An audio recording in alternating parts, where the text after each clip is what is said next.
Aku kasih cerita benar. Assalamualaikum warahmatullahi wabarakatuh.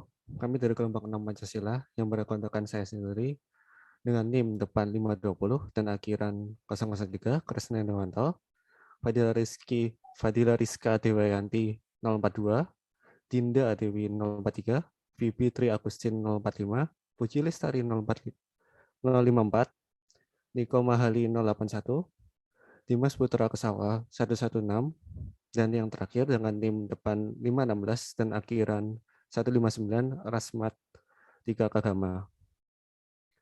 Oke, jadi di sini kami akan mempresentasikan hasil diskusi dokumenter yang berjudul Muter Panguripan. Yang dimana saya sendiri akan menceritakan sedikit tentang video ini. Isi yang ada pada cerita film dokumenter ini ada seorang petani, dan petani itu bernama Bapak Ngandeno. Beliau telah lama menjadi seorang petani. Di video itu, beliau mengatakan menjadi petani itu tidak mudah. Dan di balik itu juga beliau mengatakan, karena menjadi petani tidak perlu banyak mikir macam-macam. Makanya saya suka menjadi petani. Hasil dari tani tersebut bisa mendapatkan hasil yang melimpah dan bisa digunakan untuk bertani lagi.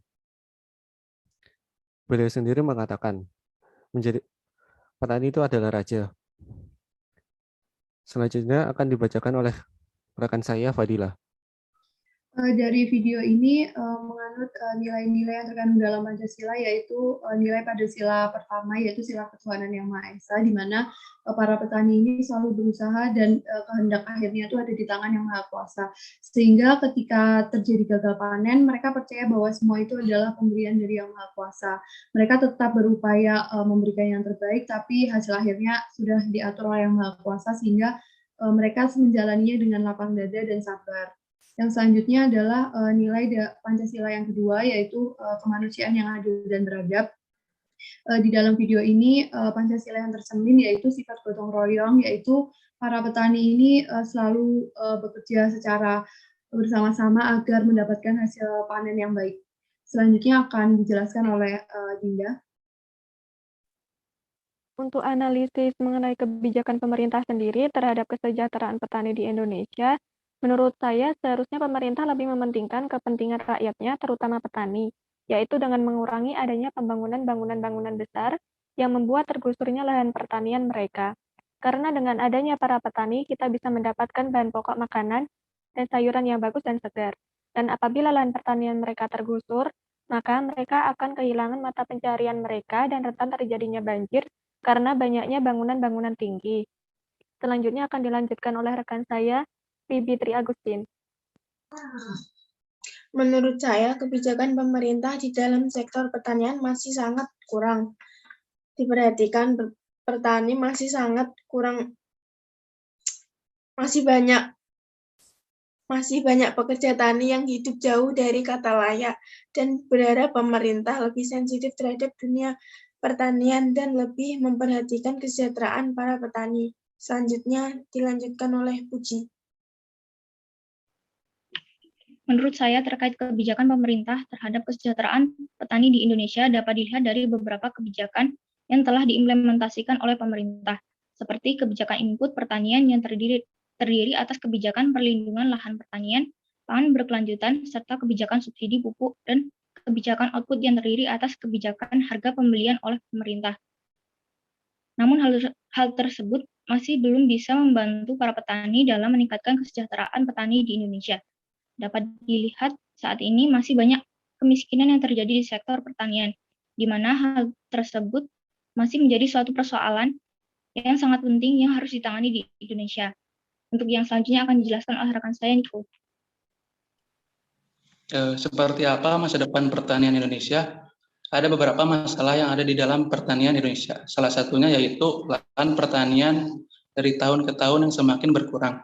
Karena semakin banyak jumlah penduduk, maka lahan pertanian semakin berkurang. Karena digunakan untuk pembangunan berupa rumah maupun gedung dan lainnya. Hal tersebut tentunya akan bersifat fatal bagi masa depan pertanian di Indonesia. Akibatnya hasil panen yang dihasilkan akan berkurang dan terganggu. Dan berkurangnya pekerja di sektor pertanian khususnya pada anak muda.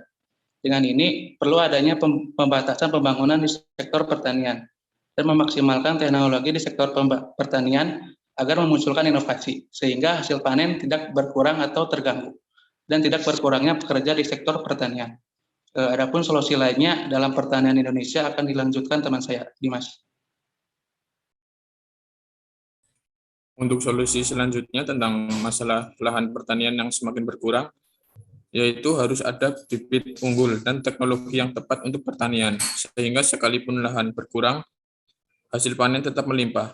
Pemerintah juga harus melakukan riset dan penelitian yang mengajak beberapa pihak, misalnya mengajak Dinas Pertanian. Hasilnya akan menghasilkan atau menemukan bibit unggul baru yang tahan hama, serta memiliki masa tanam yang pendek, namun hasil produksinya tinggi. Untuk solusi lainnya akan disampaikan oleh rekan saya, Mas Rahman Dikagama. Ya, untuk selanjutnya, untuk kedepannya mungkin petani-petani kita harus bisa melakukan sebuah inovasi dengan cara menggunakan sistem penanaman hidroponik ya. Hidroponik sendiri adalah sebuah inovasi dalam membudidayakan tanaman tanpa menggunakan media tanah, melainkan menggunakan air atau H2O. Hidroponik sendiri menurut saya merupakan sebuah alternatif yang bagus untuk mencukupi kebutuhan pangan masyarakat. Hidroponik sangat mudah untuk dikembangkan dengan memanfaatkan lahan sempit, bahkan dapat dikembangkan di atas rumah, di pekarangan rumah, dan halaman rumah. Tidak banyak yang sadar bahwa sampah-sampah seperti botol plastik bekas atau gelas plastik bekas itu sangat bisa dimanfaatkan sebagai media tanam di sistem hidroponik ini. Kemudian solusi yang selanjutnya mengenai anak muda yang enggan bekerja di sektor pertanian, mungkin dari pihak pemerintah atau mungkin dari kampus-kampus bisa memberikan edukasi kepada generasi muda mengenai apa yang akan kita peroleh apabila kita bekerja di sektor pertanian. Salah satunya yaitu kita bisa membawa dampak yang positif terhadap pertanian di Indonesia secara langsung. Dan juga pasti kita akan diberikan wadah oleh pemerintah untuk menyalurkan ide-ide yang inovatif mengenai pertanian.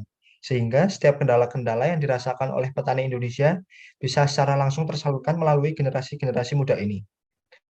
Demikian diskusi dari kelompok 6 yang dapat kami sampaikan. Apabila dalam penyampaian atau kekurangan maupun kesalahan, kami mohon maaf sebesar-besarnya. Wassalamualaikum warahmatullahi wabarakatuh.